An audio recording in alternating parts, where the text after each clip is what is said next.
Hello and welcome once again to another episode of Invest in the Word podcast. I'm Elder Luther Baker, your host. We have a great program coming your way today. My friend and brother from Nashville, Tennessee, Mr. Derrick Lee. I'll be interviewing him today. He's the music director for over 35 years for the Bobby Jones Gospel on BET, and now they're currently on the Impact TV network. And he's the music director for the Bobby Jones Presents television show. So stay right where you are. We've got some good things coming your way. And before we go into the break, if this is your first time joining me here at Invest in the Word podcast, reach out to me today. This is our website, investintheword.org. So stay right there. The interview with Mr. Derrick Lee is coming up right after this. You've always wanted to record a CD project. Let Lux Monday Music Productions turn that desire into reality. God is faithful. We produce gospel music, which is the foundation of Lux Monday Music Productions. God is kind.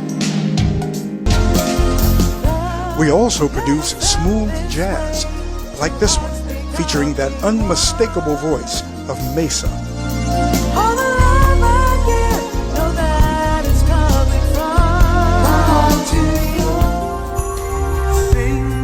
And we all know that Jesus is the reason for the season.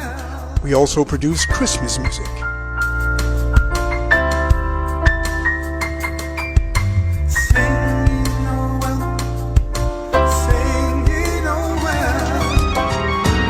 So take a few minutes to call today, 410-501-7422 for your next film or CD project. Download our music today at Amazon.com, iTunes, Spotify, CD Baby, worldwide. Call today, Lux Monday Music Productions, 410-501-7422. So we have a great show for you today. My good friend and brother in the Lord and Maestro, I call him the Maestro, Mr. Derrick Lee is in the house. Hello. People, what's up, Derrick? I'm blessed, sir. Oh, you looking well. We're looking like twins, man. Yeah. You're white, baby. It's white. Yeah. I'm gravitating to it, actually. Yeah. I mean, you're very well. I don't like it, but now I like it. Just show seasoning. Okay. So you're from Newark, New Jersey, correct? That's correct. What was it like growing up in Newark, New Jersey? Well, to make it a synopsis of the whole situation, because I can go on a long time with that. I grew up in a preacher's home. My father and mother were preachers. My father, the name of the church was Ebenezer Baptist Church in Newark, New Jersey, Reverend Lee. And he was a devout guy. He was a special man. He had visions, and God gave him a vision to build a church. And he had never built a church before or drew a blueprint. He woke up the next morning and drew a blueprint and built a church by himself. And they're still standing today. That was back in 1957. Wow. And they're still dancing and praising in that church today. Unfortunately, he and my mother are going on. But going on about my rearing, I grew up the youngest of 7 kids. All of my brothers and sisters were extremely musical and talented. My oldest brother was the lead singer for the Fiestas, who was signed to Stack Records back in the 60s and 70s. And my oldest was a major fashion designer. Wow. So I had a lot going on in my household coming up. No doubt. It was a music household, and I started playing from being around them, singing to my older sister, Earlene, played the piano. And I always influenced you a lot, right? Earlene? I'm sorry? Earlene influenced you a lot, correct? Oh, yes, absolutely. And so I just started playing when I was 3 years old, and God blessed me with that gift, and I went on to study. And I went on to a high school that was called Arts High. That was the prototype for like Fame and those kind of schools. It was art and music. Wow. And it was like a college, actually. So when I got to Fisk, not going too fast, but when I got to college, I was tutoring seniors in theoretical concepts because I had 4 years of it before I got there. So you were like a prodigy. Oh, well, no, I don't call myself a prodigy. I just call myself blessed. God gave me a gift, and I had enough sense to try to make it work. Remember, we're a gospel town. We had the Gospel Celestials, open our eyes, and I was at Douglas. We had the Banks Brothers. We had Lawrence Roberts and Angela Choir. Wow. We had Revival Temple. We had, right down the street, we had the Davis Sisters. And all during that time in New York, I had a choir at the church called the WLE called Ensemble 75 Singers Strong. And we would go all over the East Coast and sing. They were very popular. And so through that time, I got to meet and work with Benny Cummins and Alvin Darling and Lewis Gibson in Connecticut, Kurt Carr back then, and Timothy Wright and Promotional. So I came up in a real gospel kind of environment. Although, I had that influence of my brother, who was an R&B singer. So I got a chance to have that influence as well, and that whole. So I had a cornucopia of things going on coming up. I hope that gives you some kind of idea what was going on. And I was in conjunction with a partner named Archie Mitchell, and we kind of put this choir together. There were 75 young people strong. We were like 12, 13, 14, 15, and we were so popular. We were going all over the East Coast performing. And so we got a chance to meet and work and perform with these people constantly. We became friends with them. And then they called us, the little kids coming up. We're the young kids on the block. When trouble burning me down, Jesus, I know your love's all around.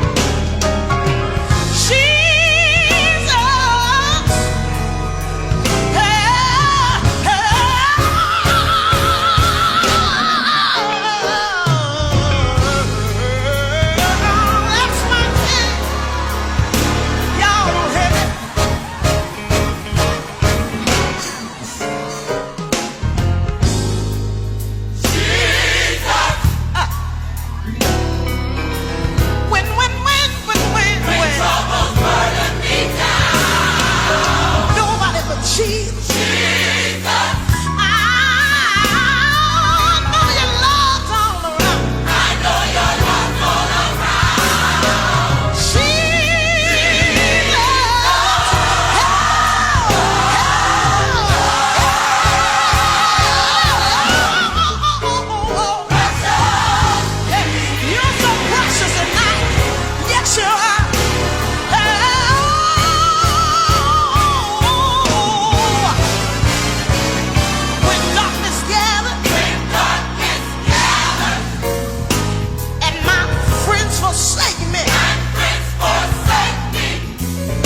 so that really was a blessing for us and gave me a lot of Oh, yeah. experience early, Mm-hmm. being how professionals operated and discipline and that kind of thing.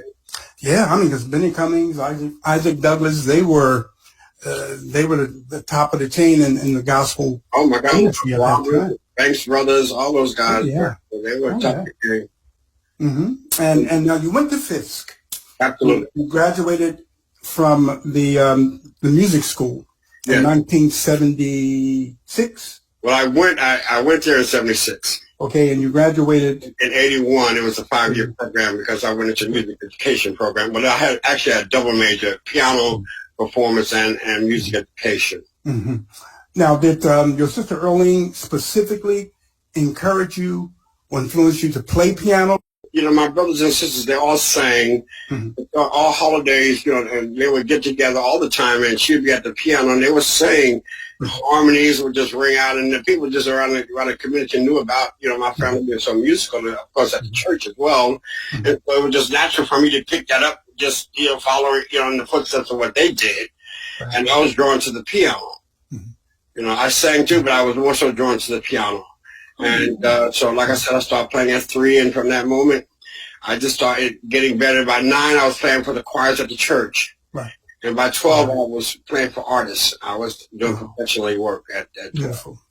Beautiful. That's awesome. And you also directed a choir called the Black Martin Mass Choir when you got this. Yes, I did. Actually, a funny story about that. When I got to playing, I was extremely a northern guy. My friends, we were we thought D.C. was southern.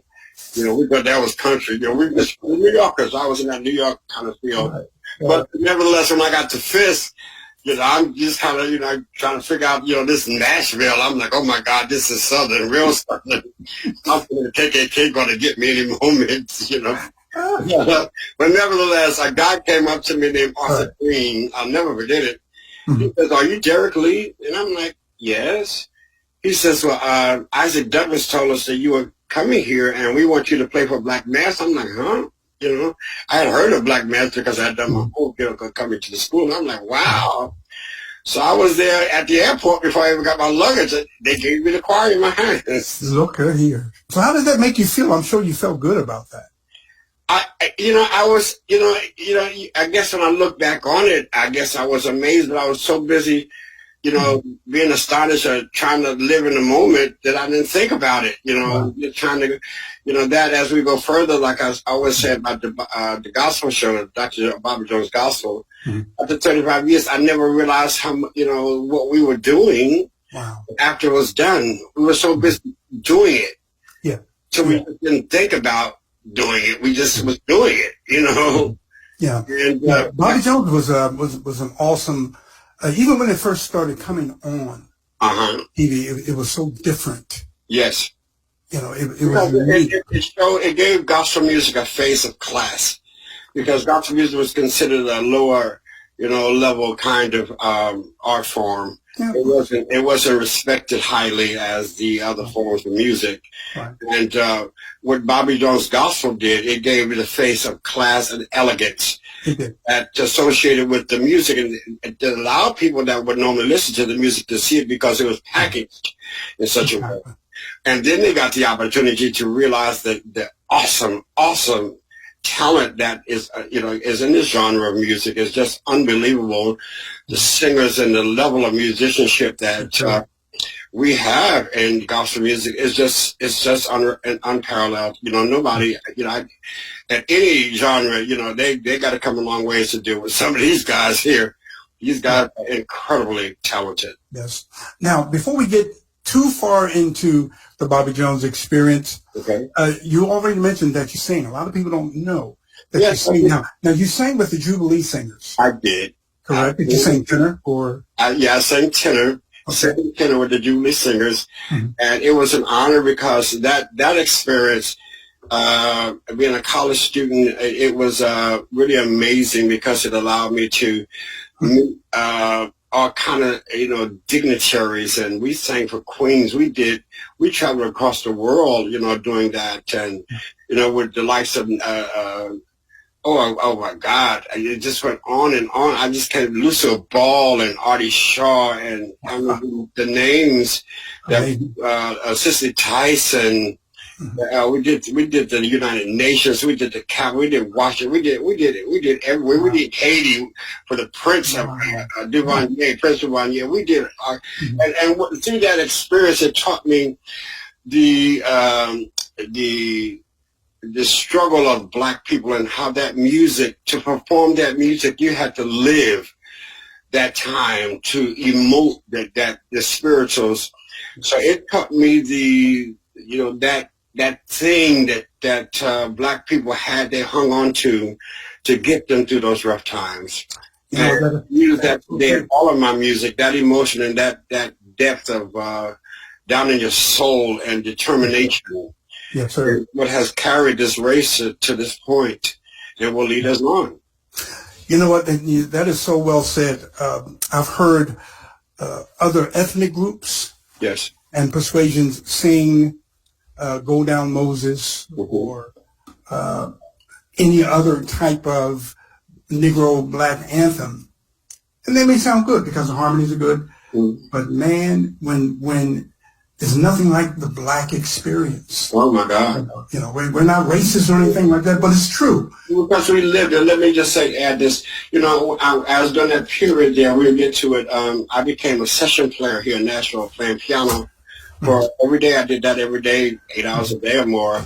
And I used to do a lot of country sessions. And coming from, like I said, Newark and not being drenched in country music, I had to study that genre. I had to get into the mindset of those people to understand how to interpret that music. Every genre has, to play it authentically, you have to get into where it comes from, how it was created, why it was created, to be able to emote that style of music. So, you know, when you start getting to different mental places, you start rounding yourself out as, a more, celebrated, I should say, musician. You're more trained because you understand more than one direction. You understand, all the diversities that it takes to perform music. Like, as of course, in college, I studied classical music. Right. My favorite was Tchaikovsky, So that music has a whole nother kind of approach to it. So I just a point to think about for musicians coming up. To study your music, you need to get into where it came from and do some homework, do your research on it, and it'll give you another level of interpreting and how to perform the music where people can receive.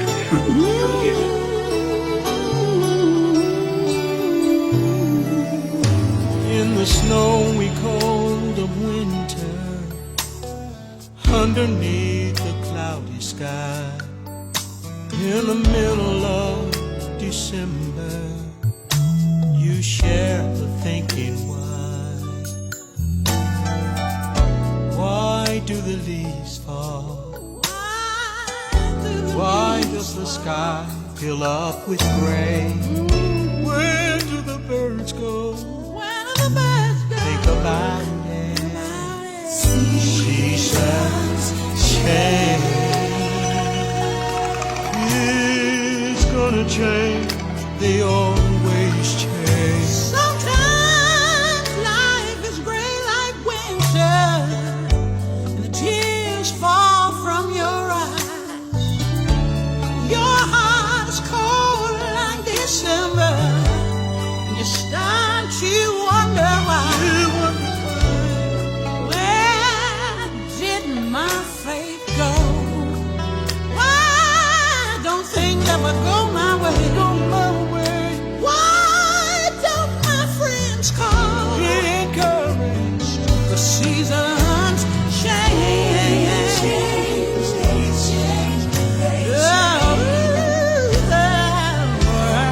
Just like the bell has got to ring, just like the bird has got to sing, just like the sun has got to shine, just like a poem has got to rhyme, just like a river has to flow, just like the wind has got to blow.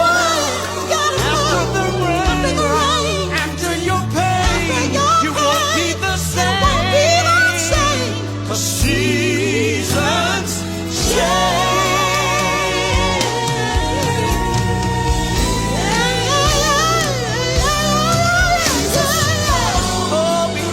afraid to sing. Thank you for setting the captive free. To the blind, Jesus turned water. Oh, you turned water into wine. Jesus river sin. Oh yeah. And he rose again. Like his resurrection. He'll carry you through. He'll make you brand new. 'Cause Jesus changed.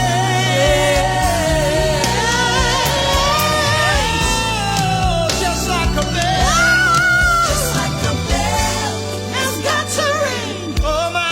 Just like a bird, his God has got to sing. Just like the sun, has got to shine. Gotta shine. Just like the moon has got to rain. Just like the rain has to flow. Just like the wind, it's gotta blow. After the rain, after your pain, it won't be the same.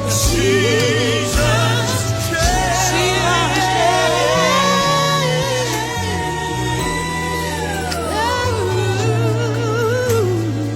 It's good to know that you're with me in the passing of my season change. It's good to know that you're with me in the passing of my season change. Yeah, yeah, to know. Yes, you're with me in the passing of my season change. Just to know that you're with me through the good times, through the bad times, through my ups and downs, through my good days and my bad days. Oh, it's so good to know. It's good to know you're with me. Every season, every season, every moment, every season, yes it is. I time to oh yeah, summertime, wintertime. It's good to know that you're with me in the passing of my season change. It's good to know that you're with me in the passing of my season.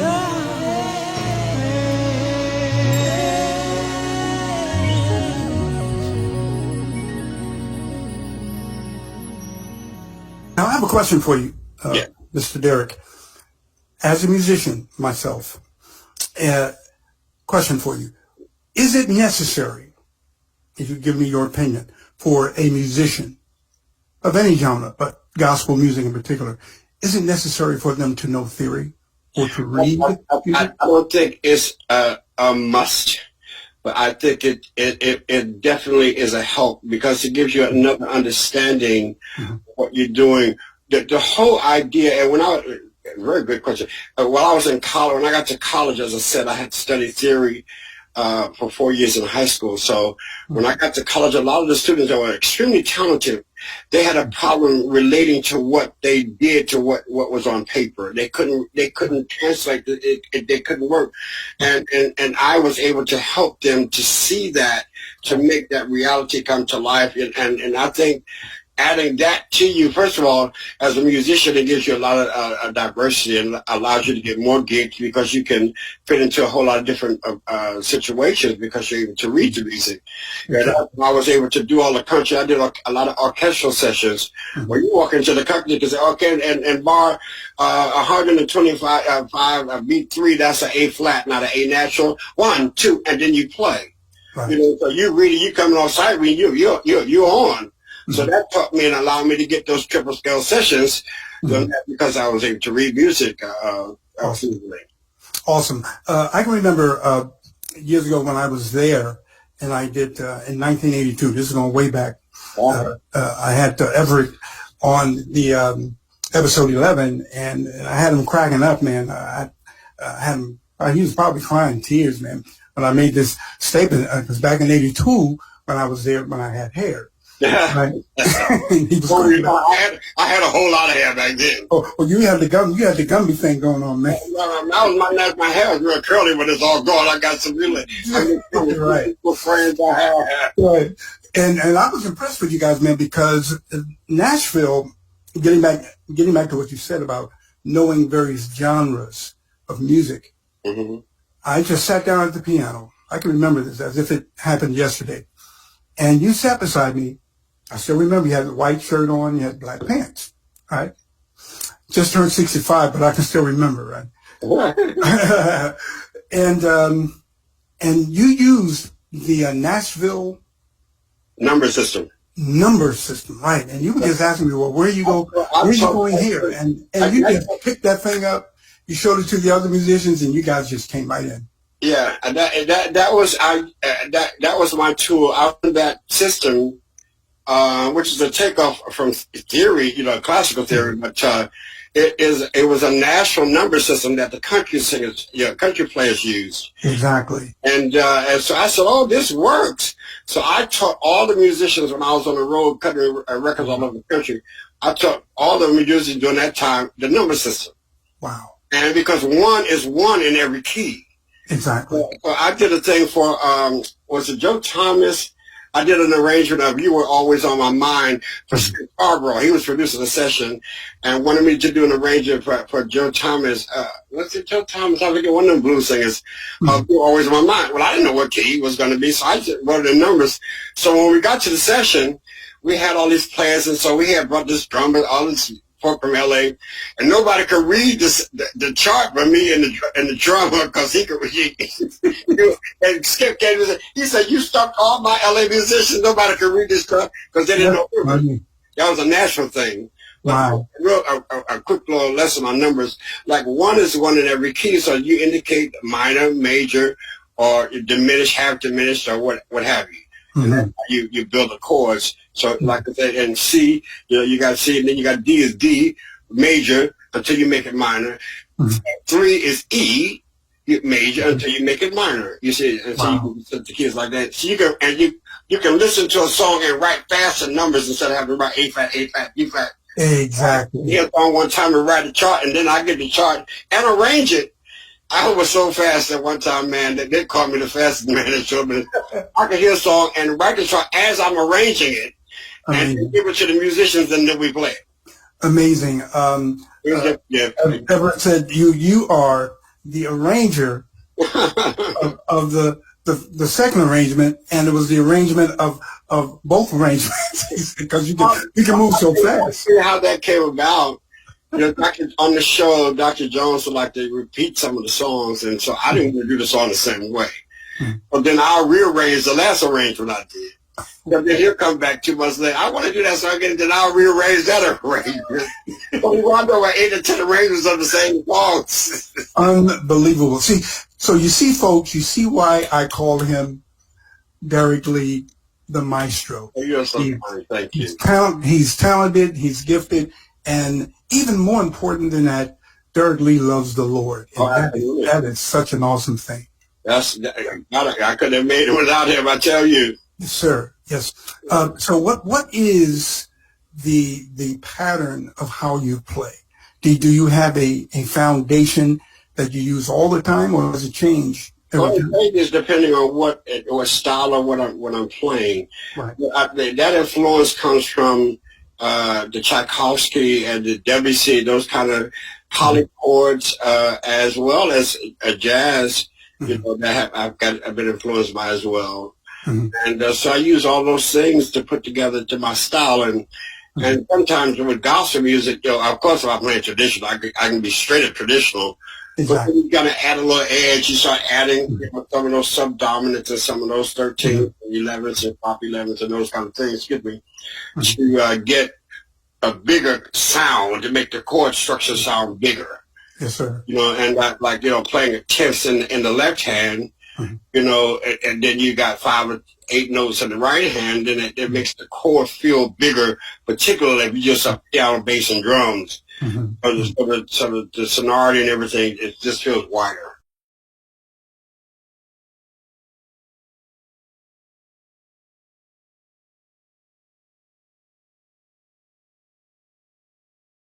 Let me tell you a quick story about that real quick. I was producing that record on Beverly. Warner Brothers is for Warner Brothers, and they wanted John B. Keith to do this arrangement of this song. And we got down to the week of the recording, and he hadn't done it. So to me,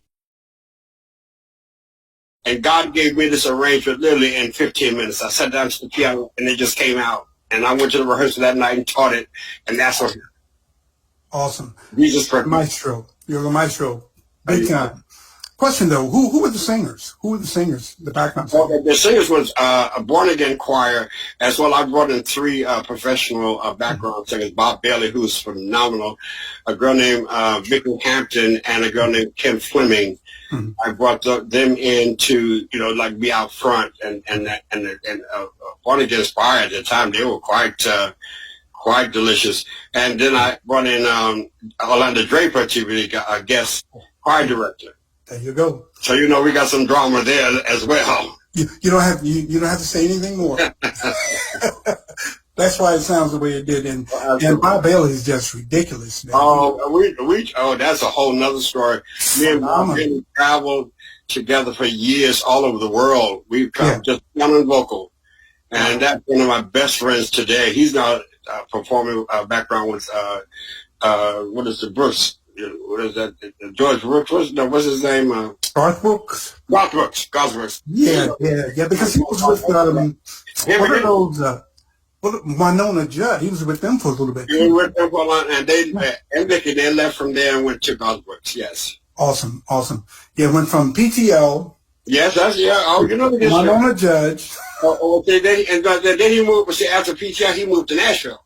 Right. And that's how when we met. Right. That was back, oh my God, in 1978 or somewhere along there. Yeah.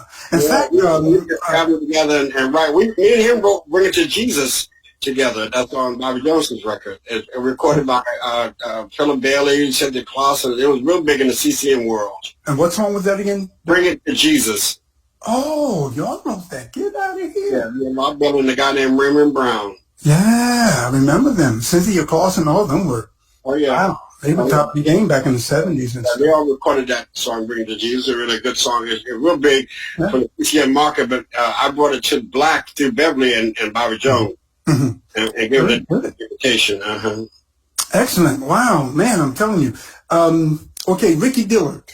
Tell me about Ricky Dillard. Oh, God. I was with Ricky when he got his record deal.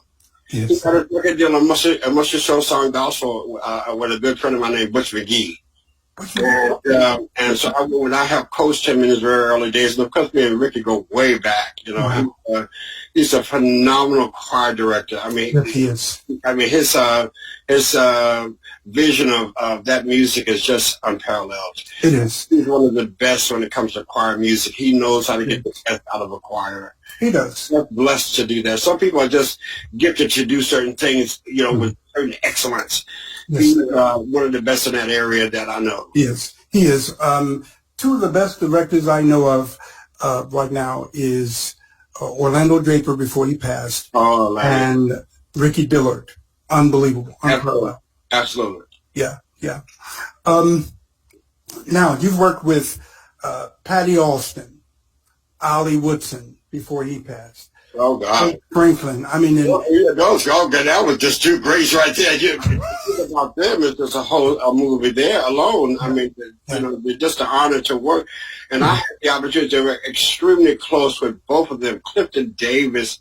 Yes. I just worked with so many. I just been so blessed, Luther, to work really behind the scenes. I mean, close, and their house is kind of close. Wow. With so many artists like Albertina Walker. I used to go to a house and she would ask me what kind of clothes she had people to bring clothes out. We would pick out clothes for her to play. I mean, that could go to the shopping with her, I mean, the caravans that, all the stories they told me, man, it's just, my mind is just blown up from all these things I've learned from all these major talents. I just feel so blessed. Yes. That's why even today, in this interview, Derrick, I feel honored, I feel blessed, and I feel, just honored, man, to have you on the show.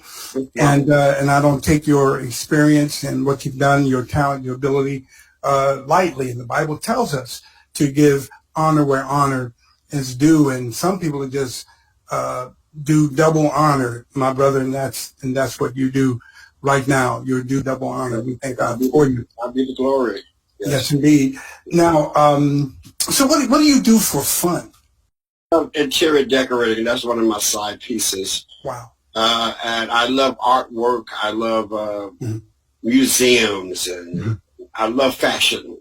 I guess because I got that from my sister being a fashion designer. Yes. You know, she taught me about, Georgette and back satins, and I could look at a fabric and know what it is, and I could look at. She taught me to, if you look at a good garment, turn it inside out, then look at the finishings. I mean, I learned. That's one of my top things I love to do. I love to go to see flowers. I love flowers.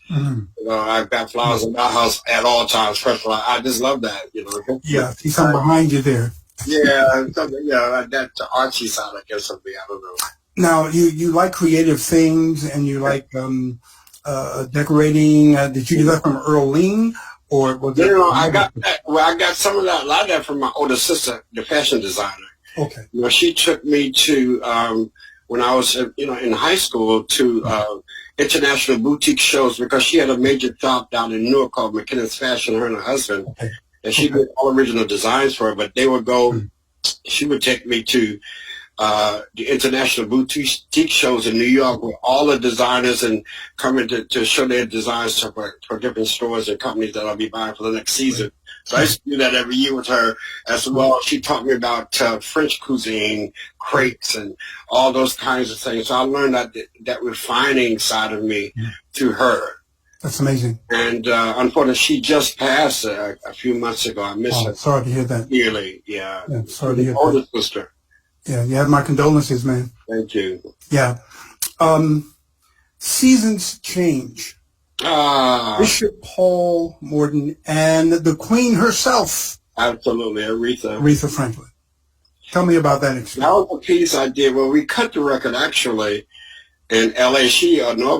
Bishop wasn't. They were there, but me and Sanchez, a guy named Sanchez Harley, did that. But I had great time to work with both of them. I did a Christmas record. I did several records for Bishop Morton. I did a Christmas record that I just never got his due. I don't know what happened. The record label kind of went on a little, sabbatical when it was taken out. But it was a lot of off-the-cuff arrangements I did on the spot for him. And it really is a great record, but going to the Queen, I was in New Orleans working on a television tape with Dr. Jones, and I got a call from her to come to Detroit to do some songs, to record some songs with her. She liked my style. Because we had been going to her revivals. Dr. Jones, The New Life, would go to revival. She liked the way my style. Yeah. So we'll make a long story short. So I went to cut a song called Friends that was written initially by Ray Charles, or him and her, but he passed away. Yeah. So she wanted to do the song anyhow because it was a great song. So I went and I rearranged the song, and when she heard it, she said, "Oh my God, I love this!"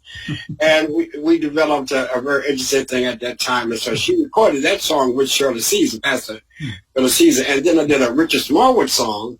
I think the name of it now for her that she did with Karen Clark, and those two songs were the thing that when I really got to know her and work with her more closely.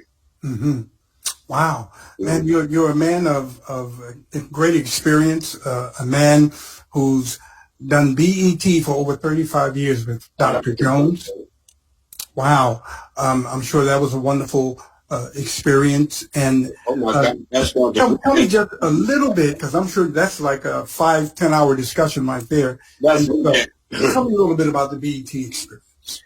Well, what my job was as a music director, of course, was to do the back line. That means to order all the instruments, every chord, everything that would be needed, to do the musical side of the show, as well as to teach Dr. Jones to select music, arrange music, teach Dr. Jones, teach the band and teach the choir, and prepare them stage-wise for the show. And so we would do, maybe like 4 or 5 songs for each show, and then I would have to teach them to perform with the guest artists as well. Right. So it was a piece of work. It was, when I tell you, a lot of work. And I just, after we would tape the whole season in 2 weekends. Wow. Yeah. So Friday, Saturday, and Sunday, and then go home for 2 days, and then fly back, and then tape the next half of the season. Mm-hmm. And you're talking about a lot of work, because it's rolling fast. So today, and you guys got to be right. Taping is like there's no room for error. It's right the first time. Wow. It's got to go, so. Yeah, because that camera's rolling. You don't have time to let's start over again. And time is ticking, and every second, and television is about seconds. Milliseconds, everything has to be timed.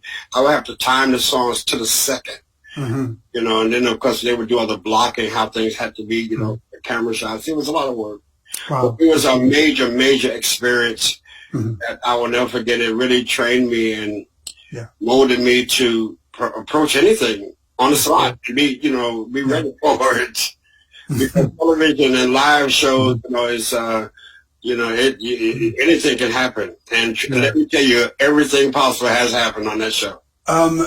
Tell me one experience of something that went wrong.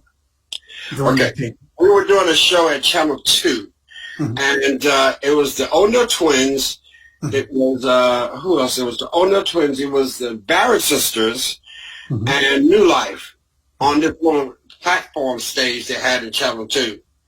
And the stage broke in half in the middle of the stage, and all of them went down into the middle of the stage. Let me give you another little quick, funny little story. There was a group from New Jersey, a choir thing. I think this is at Channel 2 as well. And they were doing this song with this guy on the cross. And they had got this guy, always a big dramatic piece there. And they had it all staged and everything.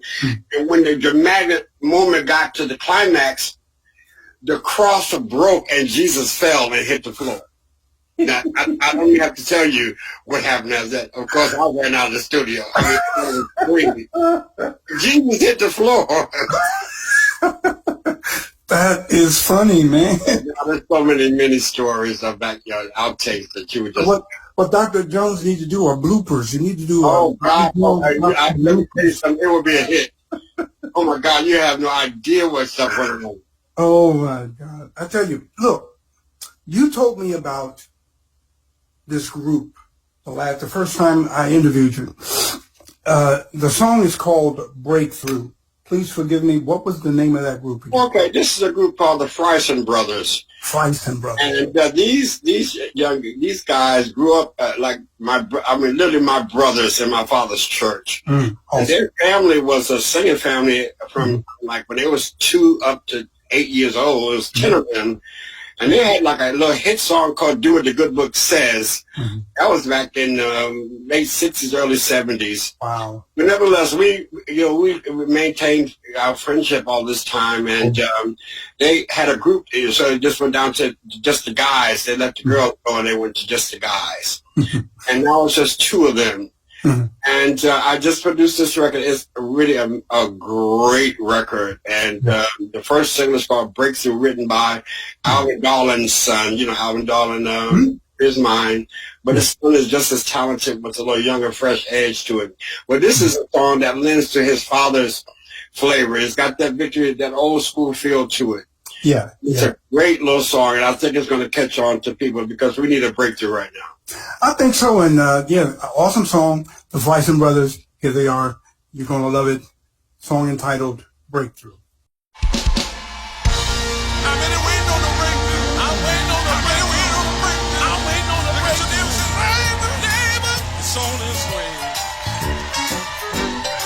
Let's have some church here, y'all. There's a breakthrough coming. There's a breakthrough coming. There's a breakthrough coming for me.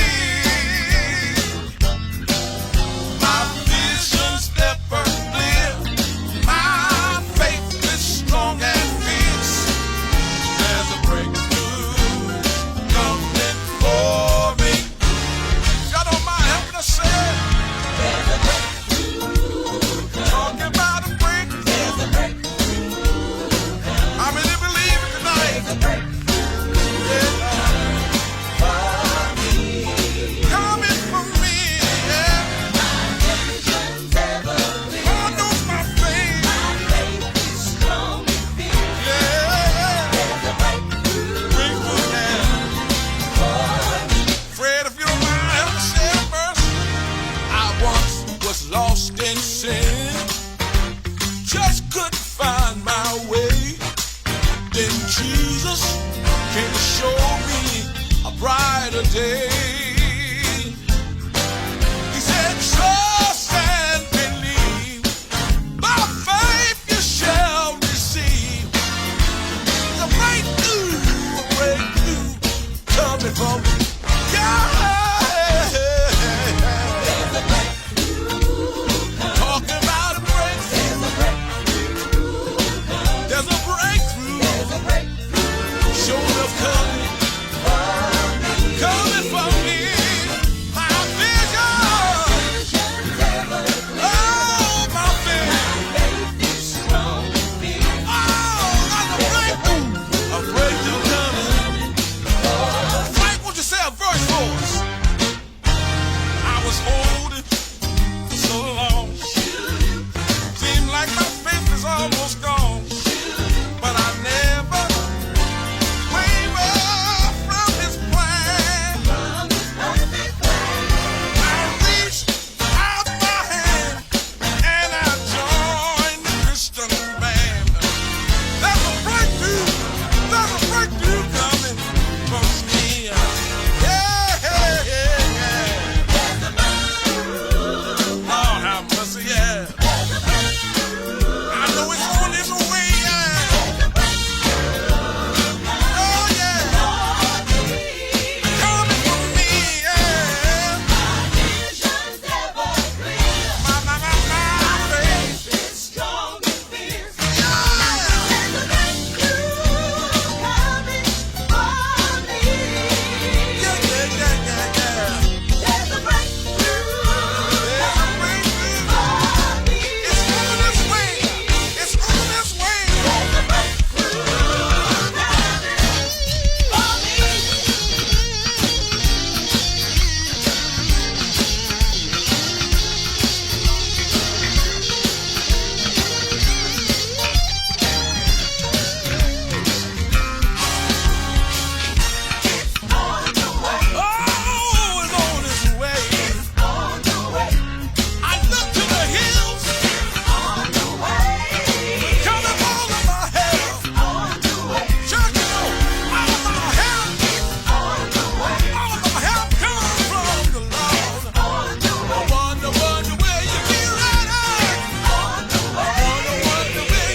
Lastly, I want to talk about the song Calvary.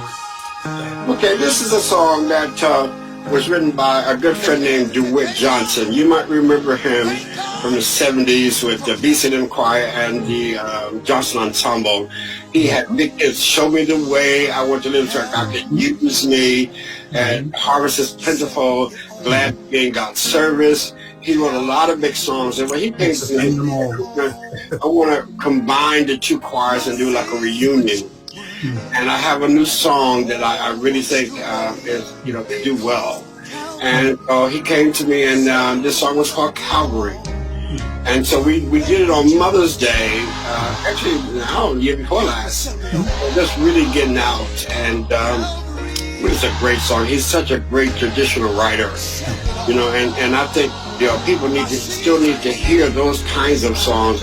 We've gotten so contemporary and so slick now, so we're losing where we came from, and I think that's a disservice to the people that got us where we are, because of them that we're able to do what we're doing today. And the young people that don't have the respect that they should have for our pioneers, like the James Stevens, like the Caravans, like the Cleopas Robinsons, like the Mahalia Jacksons, Kara Wards, and